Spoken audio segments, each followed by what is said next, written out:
Você está com o Semanário Económico.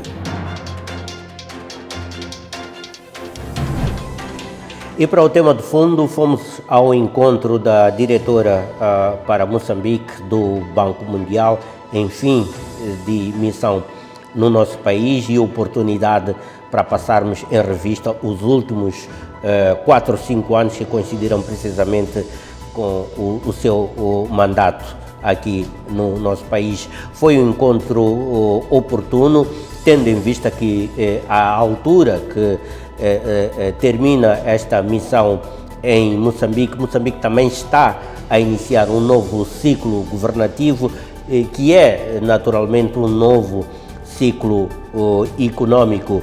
Há desafios que persistem, que já vêm do passado, há desafios novos, produtos da conjuntura, e nada melhor do que ouvir a opinião também de quem é um dos principais parceiros de cooperação e desenvolvimento socioeconómico do país, precisamente o Banco Mundial.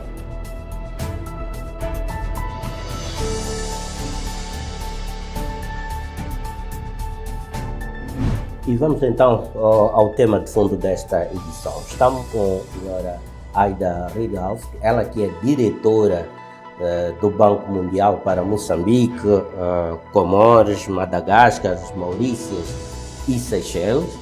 Em ponta final do seu mandato em Moçambique, tomamos o ensejo para passar em revista os últimos 4 ou 5 anos da atuação do Banco Mundial em Moçambique, a colaboração do Banco Mundial com as diferentes instituições, quer do ponto de vista do governo, quer do ponto de vista também do próprio setor privado, e por que não da sociedade civil.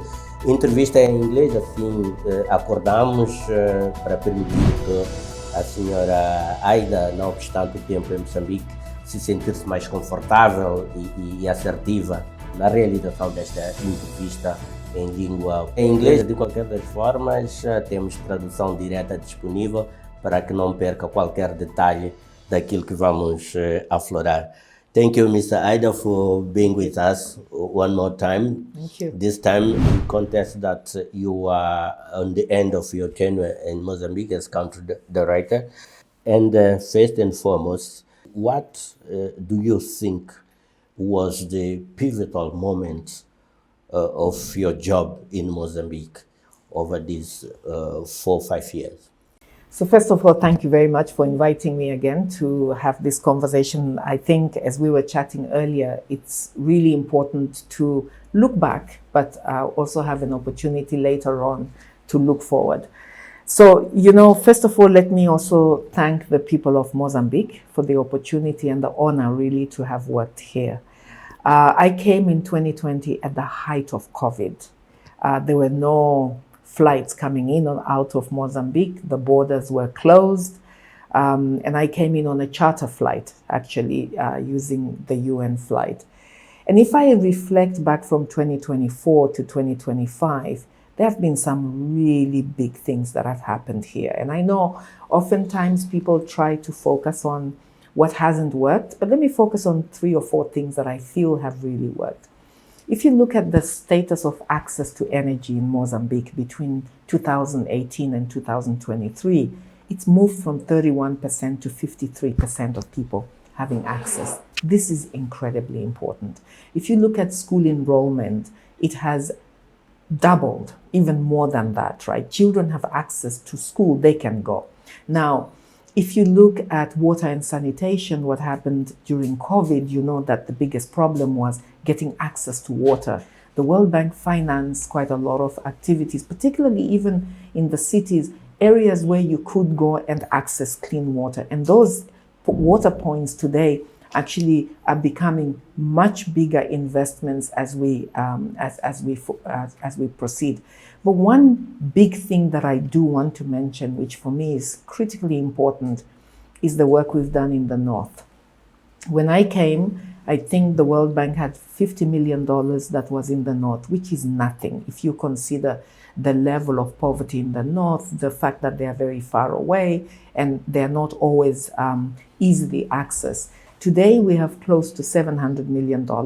So many clinics have been built, so many schools, water, IDPs, the internally displaced people have been supported. We've created very big partnerships to work with others here. And I think that's a big attestation. And the last one that I would mention, on partnerships, it's so important to remember that it's not just partnerships among us, the development partners. It's creating a partnership where the government is truly a partner at the table. The NGOs have voice. They can also say what they think and how they think things are working. And one point where I have seen a difference is that there is more reporting today of gender-based violence, but it also remains a very sad point for me to see that the situation has not gotten any better. And it's something that should continue to push us to do more going forward. And how do you assess the World Bank responsiveness at these critical moments? I think that we have been quite responsive. Recognize that also Mozambique is a country that we consider at risk of debt distress, right? So it's not a country that can borrow loans or that can go on the market and easily get financing. So what the World Bank has been doing is to work to prioritize those sectors which are most critical for the country's development. And let me mention just 2 or 3. The energy sector we talked about. Why is it important? You can't do industry without energy, right? You can't barely do schooling without energy. So it really is a key driver. At the same time, these assets have to be created for its human capital. Mozambique's human capital is still quite low. 44% of children that go through the school come out the other end as adults are actually productive adults, which means we are missing at 56%. The bank has put a lot of money in education, and we will continue to do so. Is the quality where we want it to be? No. The quality has a long way to go. Are children having access to schools? Yes, but not enough, and we need to continue working on it. Development is not a closed story, right? It's something that needs to continue to happen.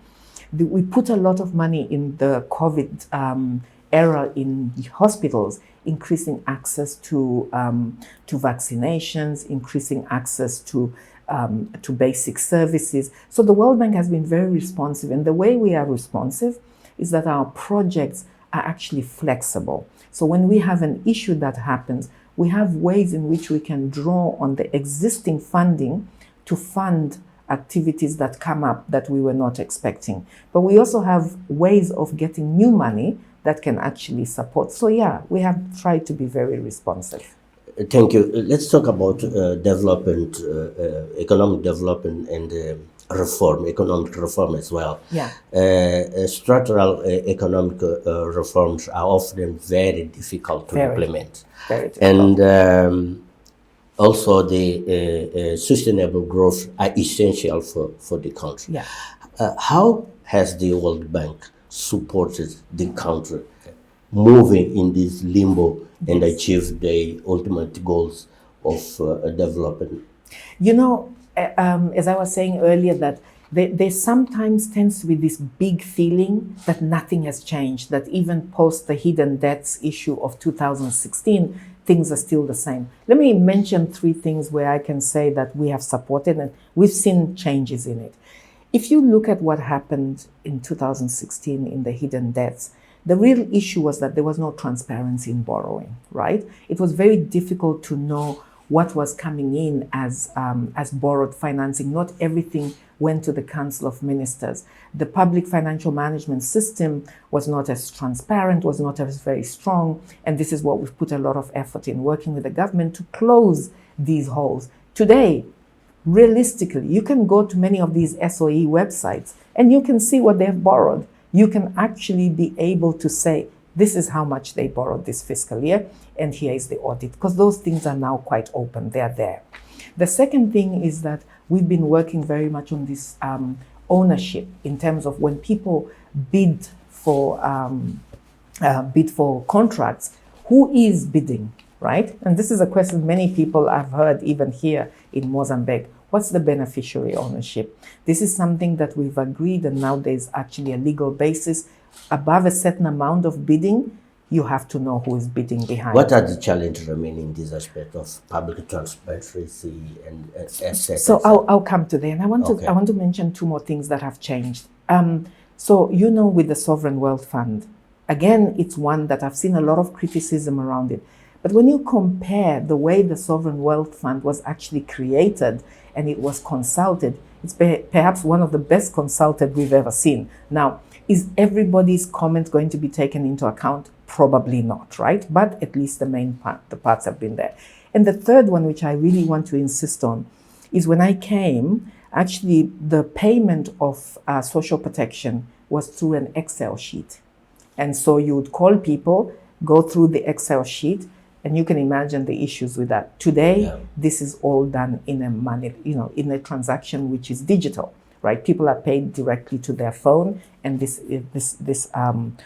has created a huge, trust in the system. Challenges on the structure. The first one I hinted at earlier, which is Mozambique is still at high risk of debt distress, which means macro-fiscally, they're still very challenged. And a lot of their challenges come from the fact that they have borrowed quite a lot on the domestic market, and those loans are quite expensive. So as an example, for every $100 that they borrow, right, they have to pay $20 in interest every single year until the tenor of the loan. When you compare, and I know this has been, the World Bank is adding a lot of loans, 90% of our $6 billion that's on the books today is a grant. And even that which has been lent, right, for every $100, the government only has to service 75 cents a year over 38 to 40 years. So you can see the real difference. But the reality is that they still have a lot that needs to be repaid. So that's a source of weakness. The second challenge is that you have a lot of cyclones that come through in Mozambique. Those create a lot of havoc. You saw what happened with Kenneth in Idah. You saw what happened with Freddie. Yes, we can have a contingent fund, but it's never going to be enough to cover for the risk. That remains a real issue. The quality of education, we spoke about that. That's an issue because, unfortunately, Mozambique is a very young country. 2/3 of your population are under the age of 25. You can imagine that this is the age that goes to school, but also the age that's coming out that needs to go and find a job. But this private sector here is not very strong. And private sector is the one that creates jobs, not the public sector. So how do we move from this 80% informality or even lack of job to having people have a productive job and a productive lifestyle? That's a challenge. It's not easy. Creating jobs is perhaps one of the most difficult things that anybody can do. Is that a problem or an opportunity for the country? It's both. It is a problem because until we get a strong enough private sector, it's very difficult to create that many jobs and that fast. It's also difficult because to create jobs, you need money, which means there has to be money enough to be able to lend to people who want to create the jobs. So that's the challenge. It's an opportunity because if you look at Mozambique, as I was saying, 2/3 are under 25. You look at Europe, you look at many parts of the developed countries, they're aging, but you are still very young. But to take advantage of that difference in that demographic dividend, you need your population to be educated. And this is where the biggest challenge is, which is how to create the skills fast enough and the education fast enough to take advantage of that difference. I'd like to insist on economic growth. Yeah. Okay? Yeah. Understand how the World Bank has been helping Mozambique strike the balance between need of investment, fiscal sustainability. And fiscal. So we discussed a little bit, but let me also kind of read, because I do want to revisit this point. So, the way to look at this point, right, at this question is how fast is the country growing? How fast is their population growing? How fast is the need to fund public services and public goods, right? If you think that your population is multiplying at the rate at which they're multiplying, the only time this population is able to add to the growth of the country is when they're in employment of some sort. But because of that gap, it is a lost opportunity, right? The women are not really in the work here. That's another problem. So you're not having your full workforce helping you to drive the economy. That's one part. That's just on the jobs part. You have a country that's also fragile from the macro fiscal side, as I was saying. And they're fragile because about 90% of their outgoing actually goes to the wage bill or to servicing their debts, right? Which means a very small part is left to actually invest in the sectors that drive growth. What are the sectors that drive growth in Mozambique? It's energy, because you can't do much without energy. It's transport. You're a very long country. You need to be able to help your neighbors come through Mozambique in order to get to the port. But the roads are not in very good shape, right? So that's a missed opportunity. That's where you're going to drive growth. It's also activities like, so for example, how do you get the private sector to be a little bit more invested in the country, to stay in the country, to invest? You need policies that give the private sector confidence that if they invest, they can take some of their money out, they can grow. The growth of small and medium enterprises in Mozambique is very low, which means many of them start and they're stagnant at that point. This is a missed opportunity. Again, that adds to the growth, right? So growth is not one sector. It's a lot of different sectors, but all of these have to build something. And by the way, remember that Mozambique actually is one of the countries in Africa that collects the highest tax rates. Your domestic revenue mobilization here is enviable by many countries. But because of all of these expenditures that you already have, you're not able to make the gap close. So where have we been supporting? As I said, we've been supporting on the energy, we've been supporting on the transport. I mean, our sectors here really cover so many of them. But we're also realizing that maybe we need to change a little bit our model, right? We have so many sectors we're covering, and it's not that easy to move these things. Implementation in Mozambique is quite slow. And when implementation is slow, it means it takes everything so much longer to get done. Wow. So what we are focusing on now is even changing how we do our projects. Bigger projects, much more focused in specific areas and not having them everywhere, and then trying to build on that. So to summarize this, it's not one thing that's going to improve growth, right? It's a lot of different things, but it's a whole of government approach. All of government needs to make these pieces come together, and people need to feel that they are part of an engine of growth.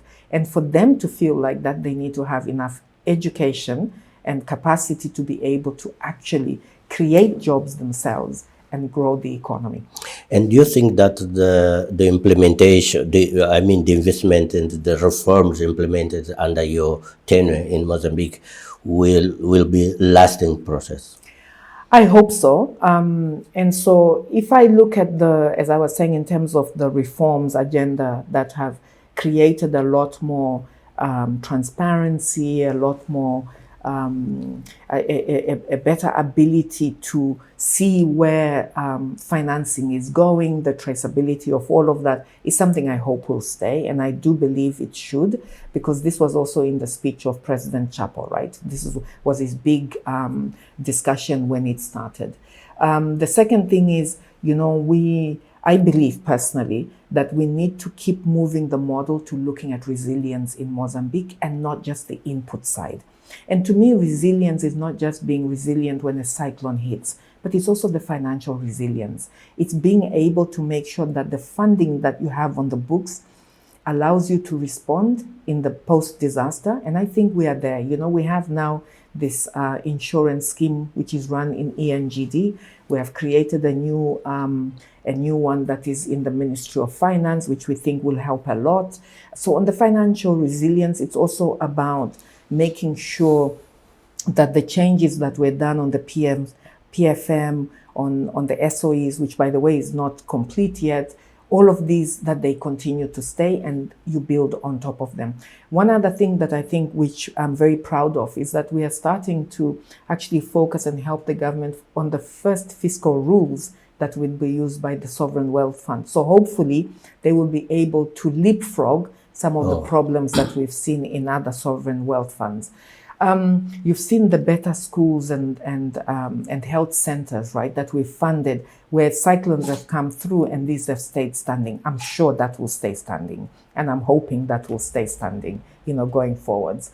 On the energy, we are continuing to put more money because we really believe this is the way forward. On digital, on education, we are now turning to focus more on quality and not just the access. And I'll give an example on this. We're now looking and saying, okay, some schools have 3 shifts of kids a day, which means these children are getting 3 hours at maximum of teaching. Can we expand that and extend that by using tablets, like what you're doing, right? You have the curriculum on the tablet. You can continue to learn even after somebody else goes to the school. This is the next push we have. And this should make the gains we've seen so far in education actually continue to go up. Well, if you had to highlight one major opportunity for the Mozambique economic growth, what would you cite it as the...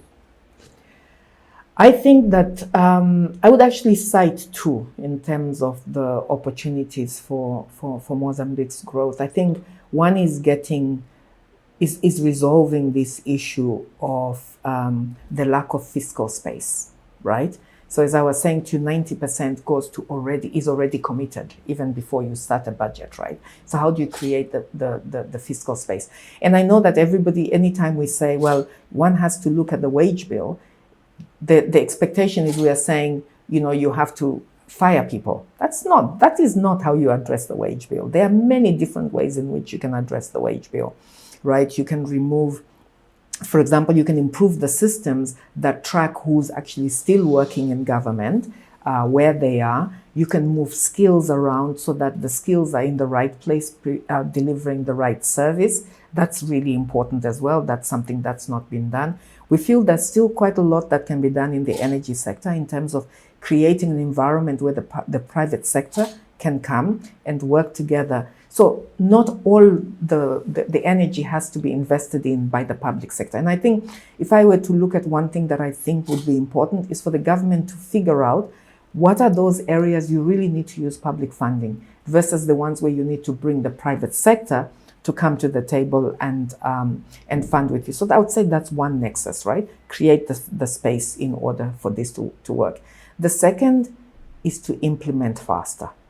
I think that, with a lot of money that, as I was saying to you, we have between $5 and $6 billion. If the implementation was faster, you will see the results much faster on the ground. And I know that the government is really looking to seeing how they can make this faster. Have you been able to understand why the implementation are so slow? Yeah, and I think there's a number of reasons. One of them is what we can change on that. I think the key reason, actually, if you ask me, is there's not always the right capacity in the right place, right? There tends to be a mismatch in terms of who needs to do the work, how it gets done. So if you look, for example, you compare the amount of money that's on the books with the number of civil servants, for example, who are engineers. Let's take that because, infrastructure tends to be the slowest. There aren't enough engineers in the system. And so the question is, how do you get more engineers in the system? How do you get this work to take on a much different velocity? And I do think here that there's several things that one can do. One is to really insist when they have projects on capacity building, on ensuring that even when we have consultants who come to support this, they are training 5 or 6 people behind them. We've started to do this and we have some internship projects, but it's not enough. It really needs to be done. The second thing is, I think, I would really urge His Excellency, the President and the ministers to focus on what are the bottlenecks per sector, right? Each sector has its own different bottlenecks. How do you break these apart and actually improve the implementation?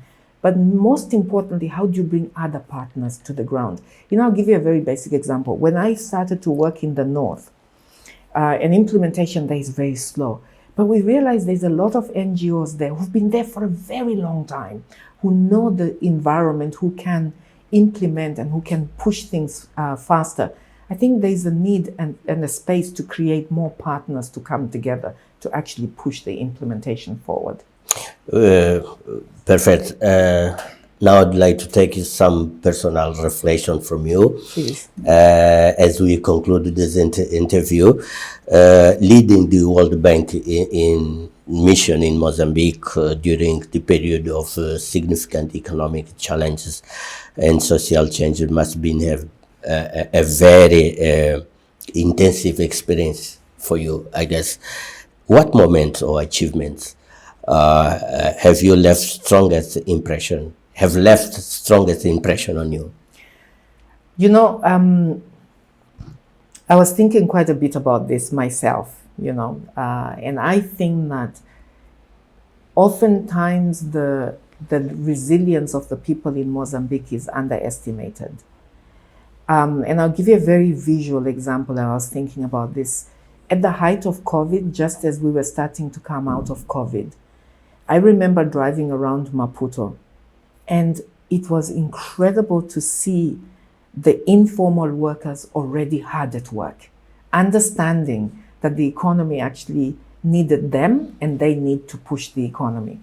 Oftentimes when we think about resilience, we are thinking about financing, we're thinking about money. For me, the resilience of the Mozambican people is something that I find absolutely incredible. And for that reason, if you notice in our discussion, I've consistent to insist on the importance on increasing the education, the opportunities, the potential for people to find jobs or to make jobs, because I really do believe that Mozambique's future hinges on its population. And finally, what the message would leave to your successor as the key development stakeholders on the country? I think that the most important I would tell my successor is that you need to work with the government and other partners and communities as a partner. The only way things will work in this country is if the country is the one that's in the forefront. I would say don't take your eyes off the education, because this is really the future. I would also say listen. There's a lot of voices here, as you and I were talking about this earlier on. There's a lot that people have to say, and we have to stay open to criticism, and we have to stay open to suggestions and solutions. But above all, don't focus on the problems, focus on the solutions. Ms. Idah, thank you very much for this interview, for being with us, and I wish you the best on your new mission and everything in your professional career. Thank you very much. Your next plan. Thank you very much for giving me a second opportunity to have a conversation with you. I really appreciate it. Fizemos então assim este apontamento com o Banco Mundial. Aproveitamos a oportunidade para passar em revista as intervenções do banco nos últimos 4, 5 anos, sensivelmente, que coincidiram com o mandato da atual diretora para Moçambique, Madagascar, Comores e Seychelles. Ela que está em final de mandato e deverá regressar, em princípio, a Washington para novas funções ou tarefas ao nível do grupo Banco Mundial. Ficamos por aqui, tempo de intervalo e até já.